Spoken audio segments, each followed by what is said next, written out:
But a positive result for Aston Villa, 1-1 at home to Manchester City yesterday. Does that buy him a bit more time? Do you know what? For me, and again, you're going to like say I'm die hard for Aston Villa, but I just think the project they're starting, I think you need to give him time. And that's what it is. There's no point.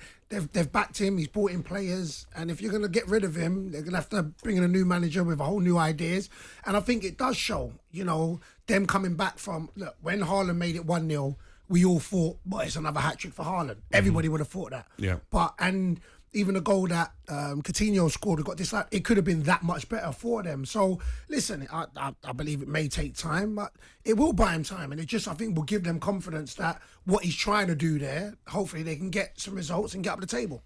Same, I guess, for Everton and Frank Lampard. That was a really good point for them against Liverpool in the Merseyside derby. That was live on Game Day on talkSPORT yesterday. Jordan Pickford with a man-of-the-match performance. Liverpool, we've already touched on, not quite at their best. I think Virgil van Dijk can count himself lucky that he wasn't shown a red card. What was a really nasty tackle, actually. But they've made some signings. Onana, I think, has adapted really well to the Premier League. We've seen the best now out of Patterson and Mikalenko, two players they signed in January.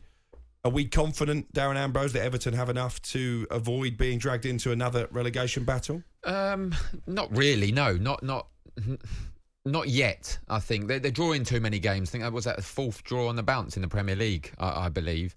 They done well yesterday. As you said, Pickford probably earned them the point, and well deserved, because they fought hard. The difference I feel with Steven Gerrard and Frank Lampard is Frank Lampard kind of had the support on his side, whereas Steven Gerrard, we heard, I mean, you wasn't here we spoke about him last week, and a lot of the Villa supporters were against Steven Gerrard. So I think Frank Lampard won over the crowd, and that always helps. We know that. Too many draws, so you can't say they won't be dragged into it. Obviously, there are Arsenal next, so that's going to be poor, that's going to be difficult, but Arsenal there at the Emirates is one of those games where it can change a season. We've seen with the Manchester United, for instance, and Liverpool, and when they beat them, it changed their season. This could have been it with the Everton-Liverpool drawing. Then they go to Arsenal and get a result there as well, turns the whole season around. See, the only thing is, I actually think that the Liverpool-Everton game at Everton's a one-off. I think Liverpool struggled even when Liverpool were at their very best. Yeah. Long time since Everton beat them, though, in the Premier League, I think. Yeah, but what I'm talking about when it goes back to, and you can remember the Origi last-minute goal and clocked, like, Liverpool struggle at Goodison Park. So I'm not saying it wouldn't have been a changing point, and they, of course, you'll take confidence. Yeah. And I think that's what Frank would be saying to his team. Like, if you can up it when it comes to Liverpool, who is arguably one of the best teams in the world, why can't you do that week to week? So I think that's what he will struggle. But they'll take confidence, and they played well, and Liverpool should have won. Though. They look good going forward as well, by the way. They did. That's the plus side that Everton got. Once they click and start scoring, obviously Damari Gray he's come problem, back this man. season. Yeah, he's a problem. Anthony Gordon keeping him was really important. He's good as well. And Mopai, the signing of Neil Mopai, has given them that extra dimension without Dominic Calvert-Lewin. Well. Yeah, he's got a bit of devil in him, hasn't he? Yeah. Quick word on Spurs, third in the table, 2-1 win against Fulham. Again, probably not their dazzling best, but Harry Kane moving ahead of Andy Cole once of this parage in terms of the leading goal scorers in the Premier League. Yeah, look, he's always going to score goals. We know that, and it was a typical Harry Kane goal, poaching inside the 6-yard box. Look, Spurs are doing well. They're sitting third in the league, not playing really, really well. They were counter-attacking side. I thought Richarlison come in and was fantastic, by the way. I thought he was brilliant. But as a Spurs supporter, it's great to have depth now in the squad. When Kulusevski's come out the side, Richarlison's come in and been fantastic. That's only positive. That's given everyone competition. And I thought Fulham played well. They could have got back into it at the end. Mitrovic and I think Hugo Lloris with a fantastic save. But Mitrovic as well for Fulham. He's causing problems this season. Yeah, brilliant goal, wasn't it? Look, man, I spoke highly about him anyway, even when he's in the champ. I like his mould of centre forward. I like it, and I keep saying, I actually don't even think he was doing this to prove anybody wrong.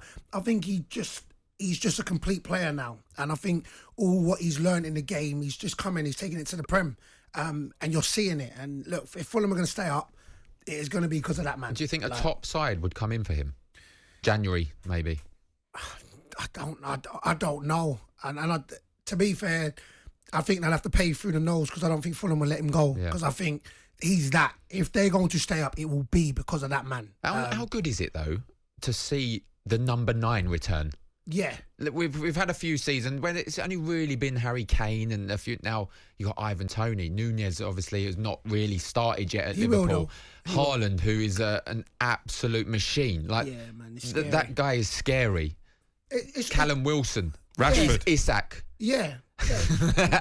Rashford. Well, yeah, but that's what it is, because as being a striker, you know, when all of a sudden it was just like anybody can go up there. Yep. And, you know, that's what Barcelona twinkled with that. And then Pep came in and was, I can play with a force number 9. And, you know, now it's, listen, out and out goal scorers. Yep. Like, fully put the ball in the back of the net. Explain then, how like, good is Haaland? Like, do you know what? And the crazy thing is, I said this, it is like a cheat code.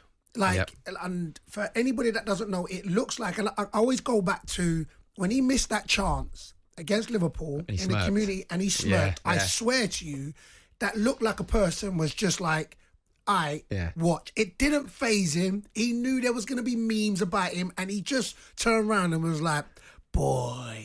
And then ever since that, like, listen, he's smashing records. I mean, I heard them say he may be the best Premier League. I don't think. Henry's always, I just think, something special, and we've had some players. But there's nothing he can't do. And that's just what it is. There's nothing he can't do, and it is a scary feat. Darren Bent's Book Room. Fast-paced football fallout. Every Sunday night from 5. On AM, on DAB, via the talkSPORT app and on your smart speaker. talkSPORT.